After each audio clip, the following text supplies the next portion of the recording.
Jermaine Man, everyone coming back. And today, I'm going to be talking about 3.5 Dungeons & Dragons. Now, what I'm going to be talking about are the warrior classes.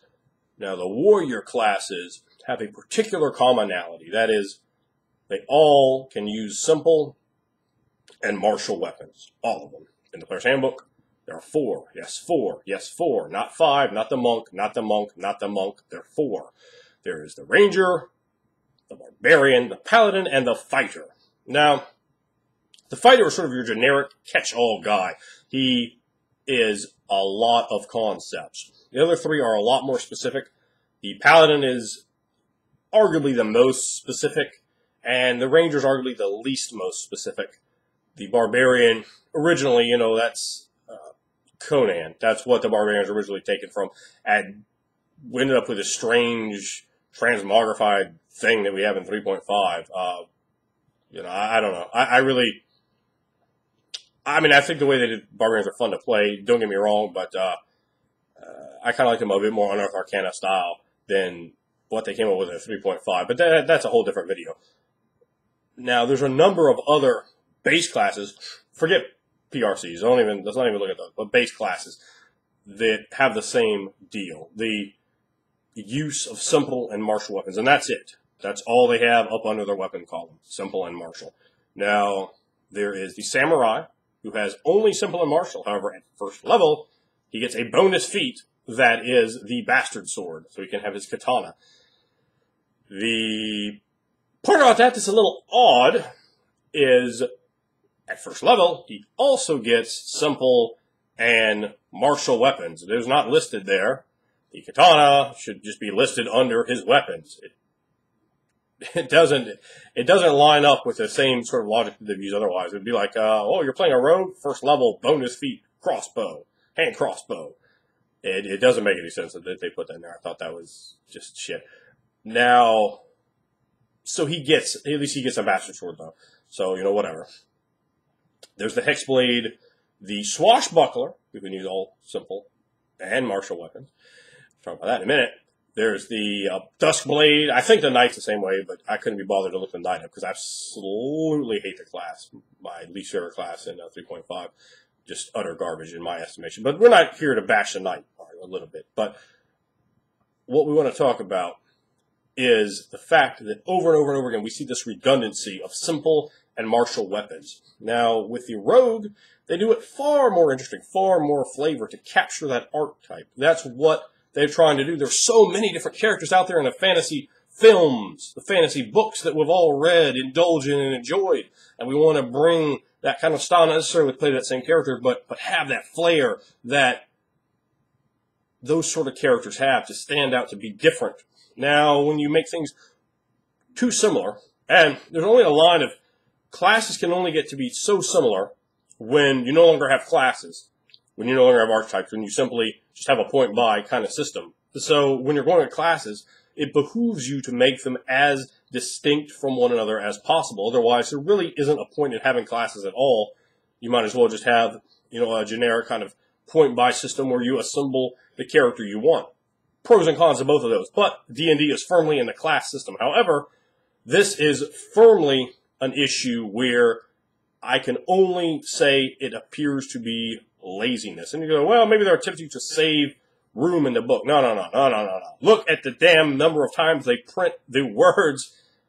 It can be used as a fighter feat. It can be taken as a fighter feat. What the hell they say? It doesn't matter what they say. What the problem is they say that over and over and over and over and over and over again in the books. There's a number of bits of text that are printed ad nauseum throughout the 3.5 line. However, they can't take 2 extra lines to maybe 3 extra lines to print out specifics on weapons. A ranger and a barbarian and a paladin and a fighter. We're just going to talk about them right now. We'll come back to the other guys. But those 4 guys, should they be using exactly the same weapon? Should all of them have exactly the same ability to use these weapons right off the bat? We're not talking about dipping in with any kind of feats. First level out, all of them have at first level exactly the same abilities, not jumping any feats and any weapons. They're all exactly the same. That means they are proficient in all of these exact weapons. Now, again, we talk about archetypes. These characters are created to bring those heroes and villains of literature, of television, of movies into the palm of your hand. The Ranger is highly personified by characters of the Lord of the Rings, by characters like Robin Hood. And, so you have the two of it fighting. You have the bow use. Now, a Ranger is supposed to be, of all of these, the master of the missile attack. That's not debatable. He is the character, just right off the line. We're not allocating any feats to anything particular. Now, the Ranger is the guy for your missile attacks. However, the Ranger does not know how to use a hand crossbow.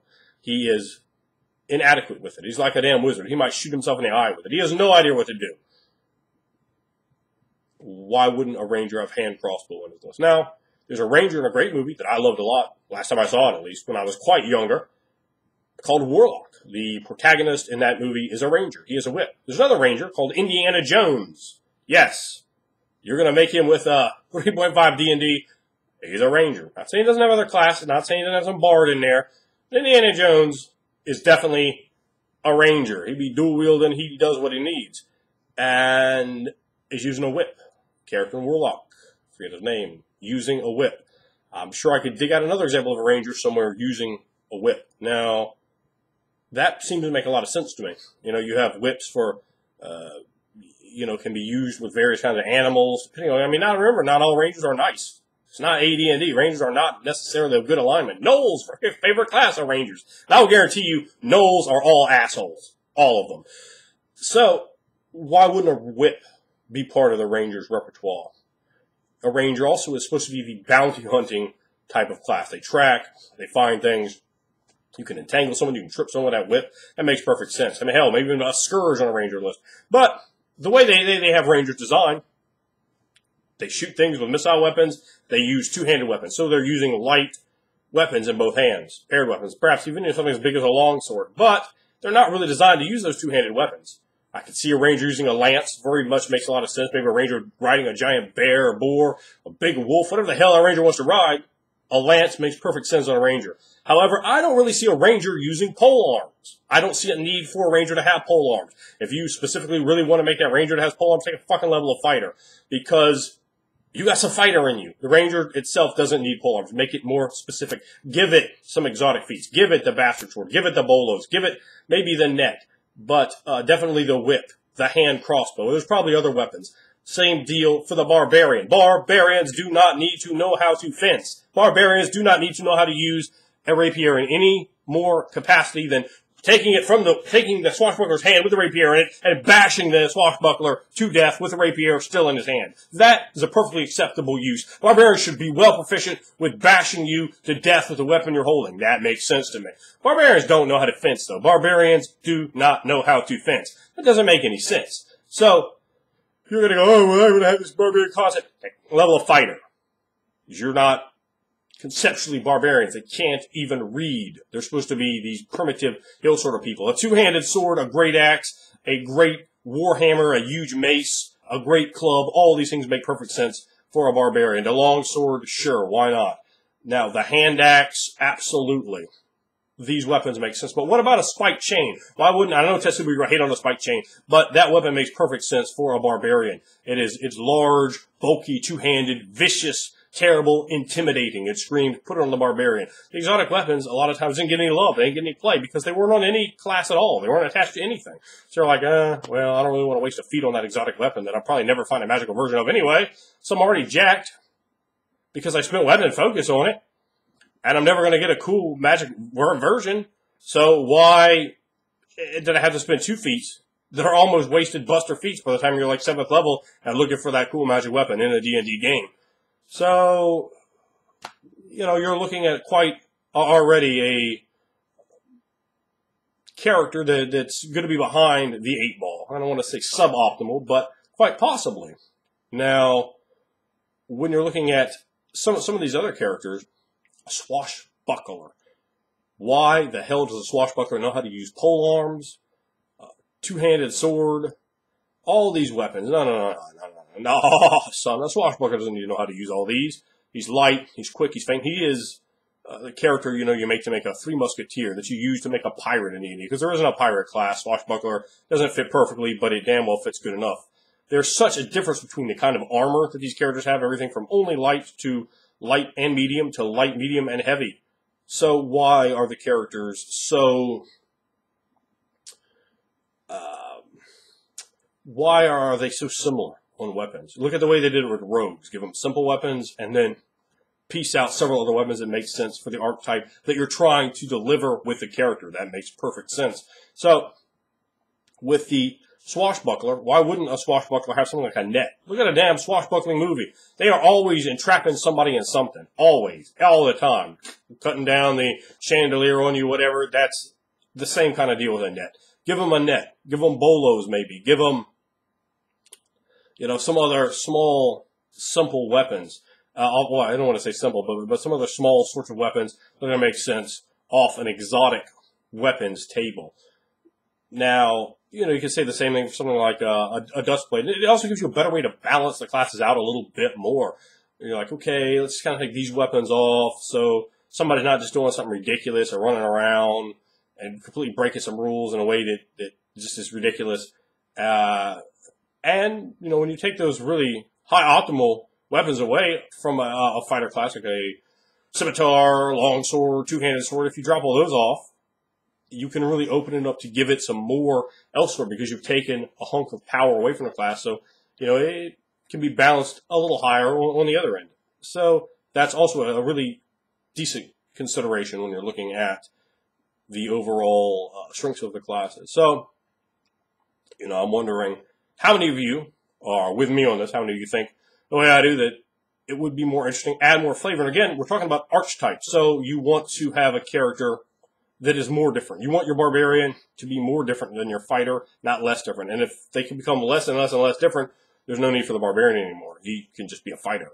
Now, when you make them more different, when there's a broader spectrum between these characters, it can really make them both types of characters more interesting, because the barbarian could look at the fighter and go, oh, I don't have any idea how to use that pole armor. It's not like, get the pole armor. You're like, I guess I don't get to be cool anymore because I thought I knew how to use the pole arm. But all the barbarians out here have never seen them before. They know how to use, the glaive too, for no apparent reason. So when you're handling that sort of situation, I'm interested to know if you think it's more interesting to have specifics, to have that level of detail, or you just want it more simplistic. Do you just want them to just have that nice bundle of simple, martial, and leave it at that?